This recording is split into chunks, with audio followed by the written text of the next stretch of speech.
Guys, andito tayo ngayon sa SMX para silipin ang mga bagong nagsilabasang motor ngayong 2026. Kaya tara, silip tayo dito sa booth ng Honda.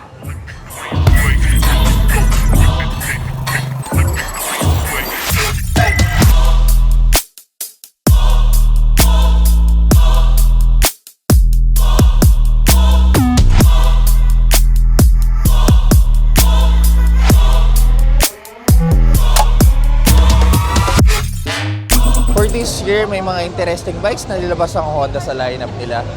Unang-una dito, ang Honda NX500. Kung naalala nyo dati, unang nilabas nila ang CB500X, then nasundan ng NX500. Ngayon, nilagyan nila ng e-clutch. So, same NX500, nilagay lang nila yung mismong technology na yun. And for this year, white na may tail sticker, then silver dito sa shroud. Ganda, no? Then, of course, syempre, ang e-clutch. Una nating nasilayan ang e-clutch technology sa middleweight naked nila, which is ang CB650R. Na mamaya pupuntahan natin. Hindi ko alam kung anong meron dito sa bagong CB. Pero for the NX500, eto, touring bike na naka-alloy wheel. Same engine pa rin, gumagamit ng 471cc displacement. 50 horsepower bike na may e-clutch. So, itong technology na to, hindi mo na kailangan pang pumiga sa clutch lever para i-operate ang bike. Para siyang Honda Wave. Ganun ang configuration niya. So, okay ito kung lalayo kayo. Less ang pagod kasi hindi ka napipiga sa clutch lever. Though may clutch lever pa rin naman siya, pero hindi nyo nagagamitin yun. So, headlight, ganito ang itsura niya. Gusto ko tong part na to. Maliit lang, then medyo malaking windshield. Ba't ganun? Parang iba tong windshield na, aftermarket na to. Sir, tanong ko lang, kasama na to? Yung mga accessories na Hindi kasama? flashlight. Pero ito meron naman talaga ito. Pero alam ko dati clear to eh. Clear. Yung smoke hindi. Pero clear siya kapag, okay. So, hindi pala kasama to kapag binili nyo. Aftermarket na pala itong mga nakalagay sa kanya. Then for the dash, ito ang signature TFT ng Honda. Ito ang itsura ng cockpit niya. Running kayo, ganito ang view nyo. Left switchgear ng Honda, iconic switchgear nila sa kanan. So ito lang talaga yung nadagdag. Then bagong colorway. Ang maganda sa NX guys, ito ang touring bike sa middleweight. Actually entry level pero mababa seat height nito eh. So guys, 834 seat height. Ganito ang itsura niya.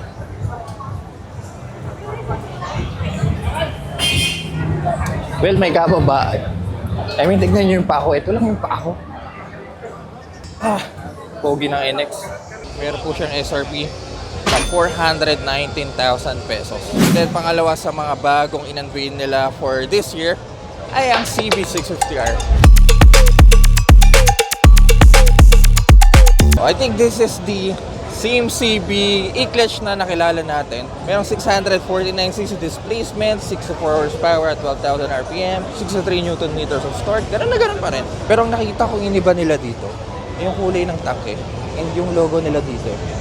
Yung una kasi, yung nasa garahe kasi natin, silver. Dito ginawa nila black.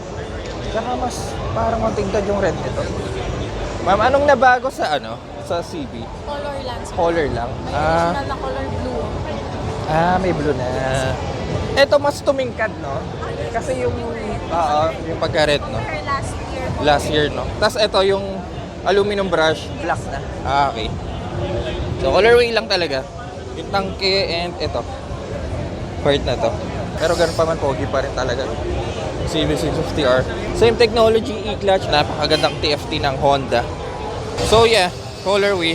For the 2026 CB650R e-clutch, meron po siyang SRP na 565,000 pesos. So yung kinuha ko kasi yung e-clutch natin, 564,000 yun. So halos ganun pa rin naman. May last one, 1,000 pesos. At ang bagong in-unveil ng Honda for Makina Expo, itong WN7.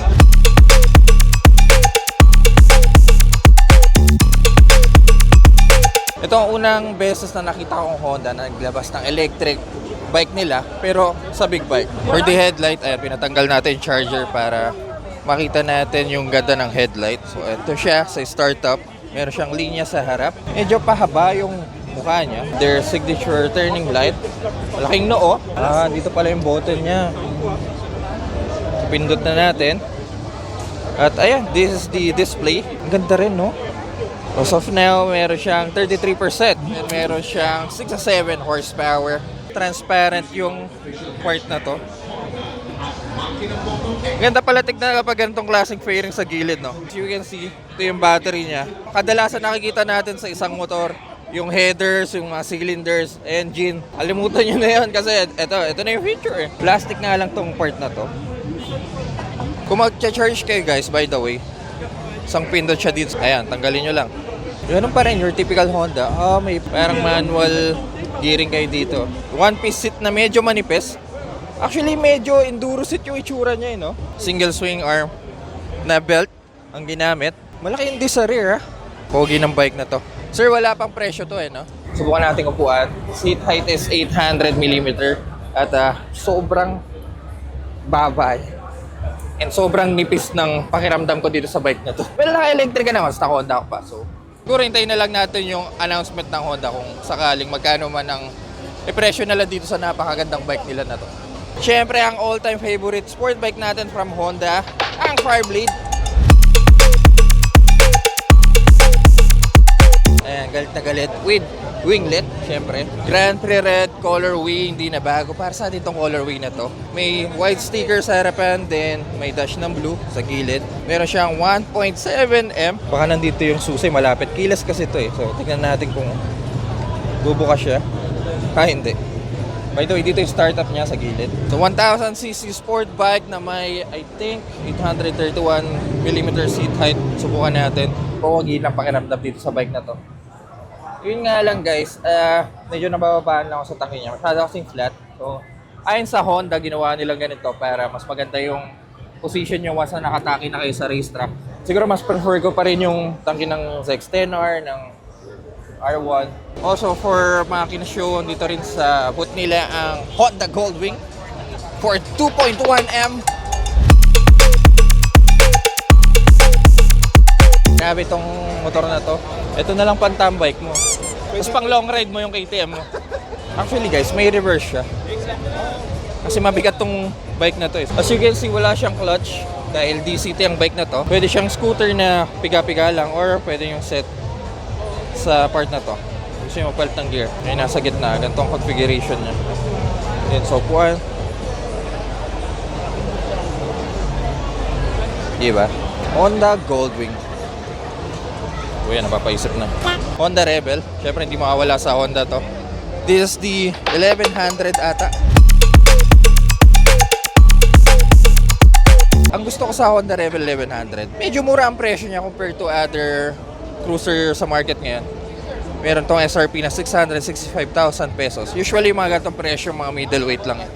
Pero for this bike, I mean, ayan no. This DCT, wala po siyang clutch lever. Katulad ng Honda Goldwing na pinakita ko sa inyo kanina. Ganun pa rin siya. For the headlight, pogi ng headlight, yung apat na projector lang. Parang gusto ko na itong motor na to kasi kakulay ng kotse ko eh. Yung Honda City sa garahe. Ganda yung kulay, pero anyway. 709mm seat height.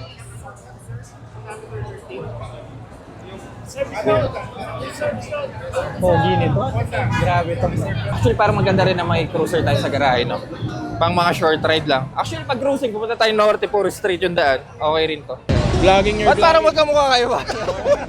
Pag nakasalamin, lagi kong kamukha. Mas makinis sa akin to eh. Ay, nagpamotor na ulit ako. Nagmumotor ka na ulit? Motovlogger ka na ulit? For those people na gusto ng 1000cc adventure bike, galing Honda, syempre ito ang kanilang Africa Twin. Ito yung flagship nila when it comes to adventure bike na mabibili nyo for 1,170,000 pesos. Sir, sa presyo na to, okay lang tanong sir, kasama ba yung mga accessories? Hiwalay siya. Ito yung mga price ng mga accessories. Okay, may mga presyo pala dito. Magkano top box nyo? Halos 30,000 din. Side panniers, 57,000. Walang nabago dito sa Africa Twin, pero pakita ko na rin sa inyo. Diba? So, DCT, napapansin nyo wala siyang clutch lever, plus minus siya. So, ito yung configuration niya kung gusto nyo magpalit ng speed or kung gusto yung piga-piga lang. Pwede yung set dito yan. Guys, di ko naupuan to kasi nakita na natin to before. Thank you. Thank you po. At syempre, hindi magpapauli ang XIDV ng Honda for 849,000 pesos. ito ang touring scooter ng Honda. Ganito po ang itsura niya. Medyo base na din, katulad ng African Twin dahil para makita nyo ang itsura ng XATV kapag naka-touring setup. So, ayan po. Nakarayos kayo for this scooter. Ito yung sabihin nating luxury scooter ng Honda. Ito yung top of the line adventure scooter nila. Ito setup niya for the right handlebar. Sa left, signature switchgear at ang TFT display. So ayan. One piece kit na maganda yung texture. Tingnan nyo naman. Diba? Ang pogi nitong scooter na to. Ang mahal lang eh. 850,000 pesos. Napapansin nyo, walang small bikes dahil for big bikes ang mga nakasalang dito ngayon. Wala mo ng Honda Giorno, wala mo ng ADV 160, wala mo ng PCX. So for this year, ito po yung mga bagong lineup nila. Ang NX500 na E-Clash, ang bagong CB60R na colorway, new colorway, at ang WN7. Ikaw, Karams, palagay mo sa mga bagong nilabas ng Honda. Ano ang palagay mong kumuha ng attention mo? At sa lahat dito, Oo. ako curious ako sa ano. Yung sa NX500. NX500? Hindi siya maliit. Anong height mo, bro? 5'11 ako. 5'11. Halos same tayo. Halos sakto lang. Hindi naman siya maliit. Kung lalayo ka, hindi ka masyadong pipiga sa clutch lever. So, ano, palagay mo? Kuha na ba tayo ngayon? Kuha ka na? Naghanap ng motor to eh, kaya nandito ngayon to si Grams eh. Yung NX500, okay ba? Bagay Alay ba? natin. Sayang walang Hornet eh. Maganda rin sana yung Hornet. Ay, oo nga. Walang Hornet tayo. So anyway guys, kung nag-enjoy kayo sa video na to, kindly leave a like at mahilig kayo sa mga ganitong content. Huwag kayong mag-alala dahil nasa tamang channel kayo. So make sure to press the subscribe button dyan sa baba.